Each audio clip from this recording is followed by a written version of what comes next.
Beauty of raw, ಅದು ರಾ ಹೆಸರಲ್ಲಿಲ್ಲ, ರಾ ಮಾಡಿರೋ ಆಪ್ರೇಷನ್ಸಲ್ಲಿದೆ. ರಾ ಮಾಡಿದ ಅತ್ಯುತ್ತಮವಾದ ಆಪ್ರೇಷನ್ನಲ್ಲಿ ಆಪ್ರೇಷನ್ ಗಂಗಾ ಕೂಡ ಒಂದು. ಆಪ್ರೇಷನ್ ಗಂಗಾ ಮೂಲಕ ಪಾಕಿಸ್ತಾನನ ರಾ ಏಜೆನ್ಸಿ ಮಂಗ ಮಾಡ್ತಾ. ಸೂರ್ಯ ಹೋಗದ ದೇಶವೇ ಇಲ್ಲ, ಭಾರತೀಯ ರಾ ತಲುಪದ ಗಡಿ ಇಲ್ಲ. ಇಂಡಿಯಾ ಯುದ್ಧದಲ್ಲಿ ಬಂದೂಕಿನಿಂದ ಗೆದ್ದಿರೋಕ್ಕಿಂತ ಜಾಸ್ತಿ ರಾನ ಇಂಟೆಲಿಜೆನ್ಸ್, ರಾನ ಬುದ್ಧಿವಂತಿಕೆಯಿಂದ ತುಂಬ ಯುದ್ಧಗಳನ್ನ ಗೆದ್ದಿದೆ.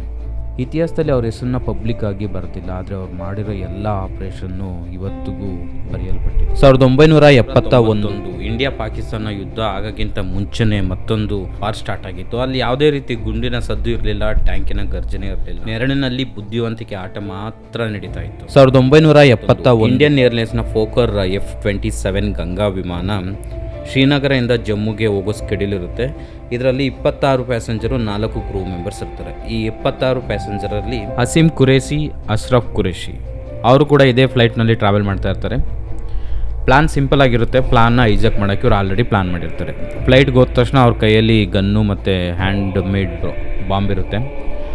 ಅಲ್ಲಿ ಹೋಗಿ ನಮ್ಮ ಕ್ಯಾಪ್ಟನ್ನ ಎದುರಿಸ್ತಾರೆ. ಫ್ಲೈಟ್ನ ಹಾಗೆ ಇವ್ರು ಎದುರಿಸಿ ಟೇಕ್ ಓವರ್ ಮಾಡಿ ಪಾಕಿಸ್ತಾನ ಲಾಹೋರ್ಗೆ ತೊಗೊಂಡೋಗಿ ಲ್ಯಾಂಡ್ ಮಾಡಿಸ್ತಾರೆ. ಅದಾದಮೇಲೆ ಇವ್ರಿಗೆ ಪಾಕಿಸ್ತಾನದಲ್ಲಿ ಒಂದು ರಾಯಲ್ ಟ್ರೀಟ್ಮೆಂಟ್ ಕೂಡ ಸಿಗುತ್ತೆ. ತಕ್ಷಣ ಪಾಕಿಸ್ತಾನ ಗೌರ್ಮೆಂಟ್ ಬಂದು ಪ್ರೆಸ್ ರಿಲೀಸ್ ಮಾಡಿ ಇದನ್ನು ಅವ್ರು ದೊಡ್ಡ ವಿಕ್ಟ್ರಿ ಥರ ಸೆಲೆಬ್ರೇಟ್ ಮಾಡ್ತಾರೆ.